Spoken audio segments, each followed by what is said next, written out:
The Treasury is hitting back with Operation Economic Fury, and maritime experts say with satellite technology, there is nowhere to hide. Blue Sky 4, this is U.S. Navy Warship 115. Request you return to original port of call in Iran. How copy? Over. 4:12 a.m. A stationary tanker sits black against black water. Then, the water behind it starts moving. 17 low hulls break out from the shadow line. No running lights, no radio traffic, no warning call. Just fast boats riding low and hard, knifing through the dark toward the MKVI Resolute at nearly 40 knots. The contact forms 22 nautical miles northwest of Port Klang, inside the Malacca Strait, where shipping traffic usually stacks so tightly that the channel feels less like open sea and more like a queue of steel waiting its turn. Not tonight. Tonight, the lane is clearing faster than it should. Raider Sergeant Elena Vega is already up before the watch alert finishes over the speaker. She's been awake for 20 minutes, bothered by something she couldn't explain at first. The texture of the water. The way sound had started carrying across the strait, different from an hour ago. Sharper, flatter, wrong. She moves to the port rail and looks north. The first attack craft are already spreading. Not rushing in blind, not bunching up. They fan outward across the Resolute's bow in a practiced crescent, 6 in the lead formation, spacing clean and deliberate until the arc stretches nearly 200 meters across. It isn't improvisation, it's drilled geometry. Somebody ran this maneuver enough times that nobody aboard those boats has to think about it anymore. The Resolute has seconds before that outer curve presses into effective range. At the DEW mount, Petty Officer Ramos brings the emitter online. The system wakes with a low electrical hum, not loud, not dramatic, just a steady mechanical tone that rises slightly as the capacitors load. He has his hands stay loose on the targeting grips. Training has given him repetition. Tonight removes the safety built into repetition. Tonight the targets don't reset. A red flare punches up from the lead speedboat. It climbs high, burns bright, then dies over the Resolute's foredeck, washing the deck in orange for 3 seconds before the darkness folds back in. Warning, marker, maybe both. If that flare felt like more than a warning, then subscribe now and drop a comment telling me, was this the first signal of an attack or the last chance to turn back? Vega signals her boarding element to the port side. 4 raiders move into position, clipped in, silent, eyes fixed on the nearest fast boat closing with mechanical steadiness. Close enough now to see where identification markings should be? There are none. Then the second wave appears. 5 more craft peel out from the tanker's shadow off the starboard beam, driving in from a separate angle altogether. The geometry tightens immediately. Crescent to the north, pressure from the east. The tanker astern cutting off the easy southern lane. The choke point earns its name all over again. The Malacca corridor has carried piracy, smuggling, covert transfers, and naval confrontations for centuries. Water like this collects habits. It remembers them long after men pretend they're new.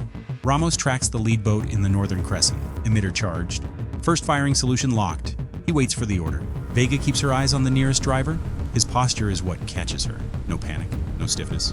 His hands rest on the wheel with the calm ease of somebody who expects the approach to go his way. That calm is worse than aggression. Calm means rehearsal. Calm means confidence. The Resolute accelerates to 22 knots, pushing north-northwest, trying to stretch the gap before the crescent closes completely. Spray sheets over the bow. The deck rises and drops in a rhythm that makes fine targeting harder. Ramos adjusts and stays with it. The range is collapsing from 3 angles at once: port bow, starboard quarter, dead ahead. Then the call comes from the watch officer. Third wave north. Vega looks up. 11 more craft emerge through the gap between anchored commercial hulls farther out in the strait, bigger than the first groups, lower in the water. Engines climbing to a flat, ugly roar that carries across the surface. They don't spread wide. They come straight in. Mine then split into 2 columns that mirror the flanks of the existing crescent. Total count, 33 vessels.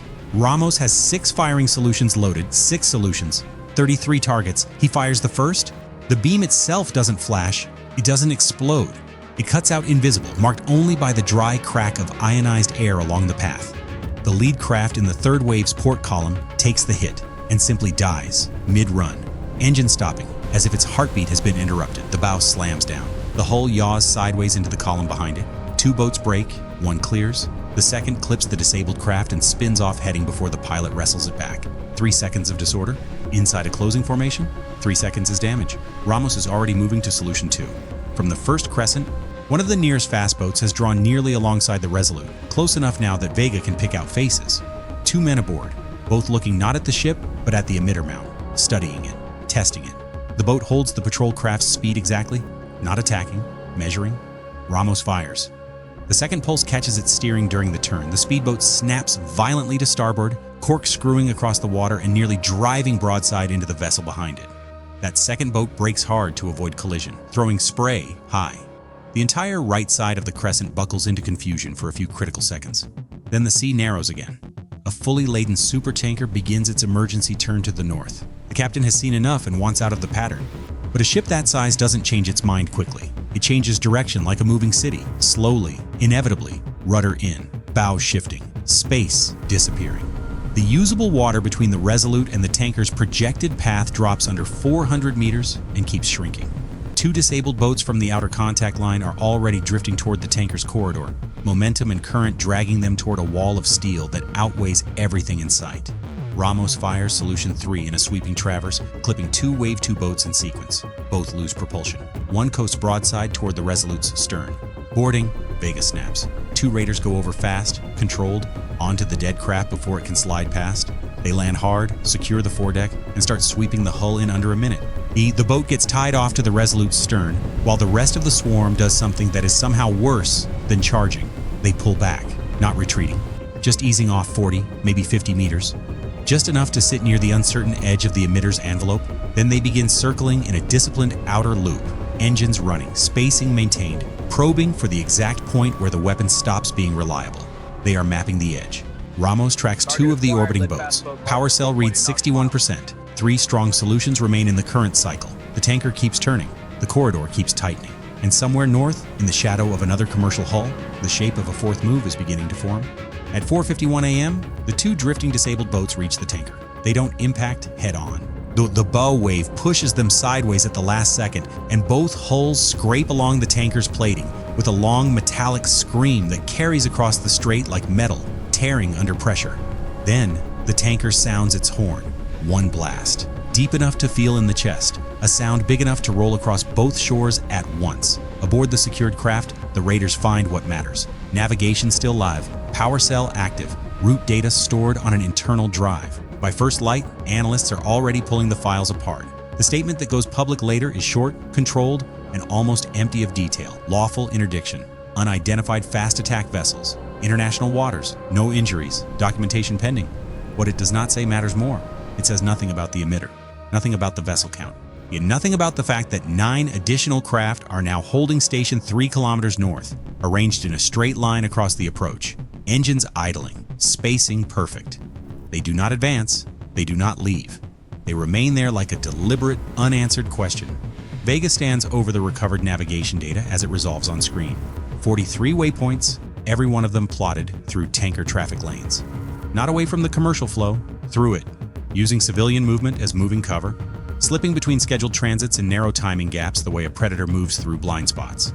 The final coordinate lies 50 nautical miles southwest, out toward open water. No registered vessel, no fixed structure, no charted obstacle, nothing that should justify this much preparation. Analysts backtrack the timestamps against shipping patterns and land on the one number nobody likes. A 22-minute traffic gap opens on the following morning. That gap begins just after 0600. Vega checks the emitter status again across the deck, 31%. A normal full recharge takes hours. Emergency generator output can cut that down, but not enough to make anybody comfortable. The gap is 19 hours away. North of them, the line of 9 boats still hasn't moved. That kind of patience doesn't feel like patience, it feels like planning. The recovered drive holds 43 waypoints. The analysts keep working backward from the final coordinate. The answer refuses to change. Open water, empty on paper, important to somebody. Vega returns to the rail and watches the northern line sitting still in the pale light. No rush, no signal, no wasted motion. They don't need to close the distance, not yet. The countdown is already running. 19 hours until the lane opens. 9 boats holding north, and an emitter sitting at 31%. The strait has never felt this narrow.